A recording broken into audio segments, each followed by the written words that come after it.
ये कहानी सुंदरवन के एक जंगल की है। उस जंगल में टुनटुनी चिड़िया एक पेड़ पर अपना घोंसला बनाकर रहा करती थी। उसके पास वाले पेड़ पर कड़कनाथ कौआ अपने परिवार के साथ रहा करता था। उसका एक बेटा था कालू कौआ, वो बहुत ही आलसी था। कुछ दिन पहले ही टुनटुनी चिड़िया ने एक अंडा दिया था और आज उस अंडे में से एक नन्ही चिड़िया बाहर आती है। आज मेरा माँ बनने का सपना पूरा हो गया। मेरी बेटी कितनी मासूम है, मैं इसे कभी भी कोई परेशानी नहीं होने दूंगी।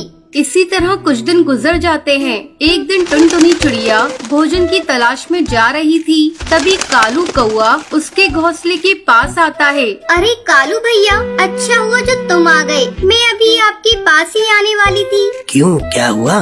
कालू भैया, मैं भोजन की तलाश में जा रही हूँ, आप मेरी बच्ची का ख्याल रखिएगा, मैं अभी आ जाऊंगी। ठीक है बहन, तुम जाओ, मैं तुम्हारे बच्चे का ख्याल रखूंगा, लेकिन आते समय मेरे लिए भी भोजन लेती आना। हाँ हाँ कालू भैया, आप चिंता मत करिए, मैं जरूर लेती आऊंगी आपका भी भोजन। इतना कहकर टुनटुनी चिड़िया भोजन की तलाश में चली जाती है। कालू कौआ चिड़िया की बेटी की देखभाल करने लगता है। थोड़ी देर बाद जब टुनटुनी भोजन लेकर आती है,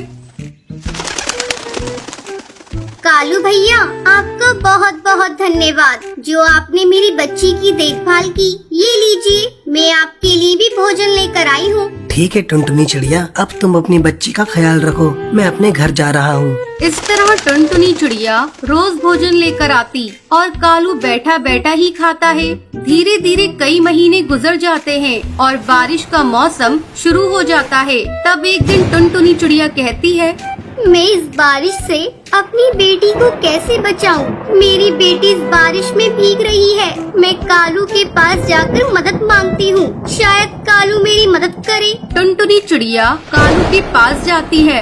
भैया, इस बारिश में मेरा घोंसला पूरा भीग गया है। अब मेरा घोंसला पता नहीं कब टूट जाए। क्या बारिश रुकने तक आप मुझे अपने घोंसले में रहने दे सकते हैं?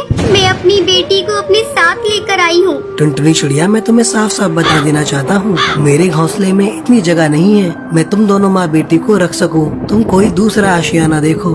टुनटुनी चिड़िया मन मटोस कर वहाँ से चली जाती है। धीरे धीरे बारिश तेज हो रही थी।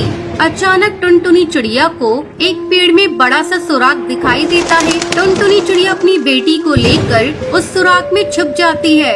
सुबह हो जाती है, लेकिन बारिश नहीं थमती। टुनटुनी चिड़िया अपने घोंसले की मरम्मत करने लगती है। अब टुनटुनी चिड़िया का घर बारिश में भीगने से बच जाता है। इस बार टुनटुनी चिड़िया अपने घोंसले को छाते से ढक देती है। कालू कौवा टुनटुनी के घोंसले को देखकर कहता है, अरे ये टुनटुनी चिड़िया तो बहुत ही चालाक निकली, इसने तो अपने घोंसले को छाते से ढक लिया है। मैं मौका देखकर इसका छाता चुरा लूंगा और अपने घोंसले में लगा दूंगा। एक दिन जब टुनटुनी चिड़िया अपनी बेटी के साथ भोजन की तलाश में गई थी, तब कालू कौवा टुनटुनी चिड़िया के छाते को चुरा लेता है और उसे अपने घोंसले में लगाने लगता है। तभी भुल्ला चील वहाँ आ जाता है और वो कालू से छाता छीन लेता है। कालू कौवे, तुमने बहुत गलत किया, तुमने टुनटुनी चिड़िया का छाता चुरा लिया। अभी जाओ जाकर ये छाता टुनटुनी चिड़िया के घोंसले में लगाओ। अगर तुमने ऐसा नहीं किया तो मैं तुम्हें मार डालूंगा।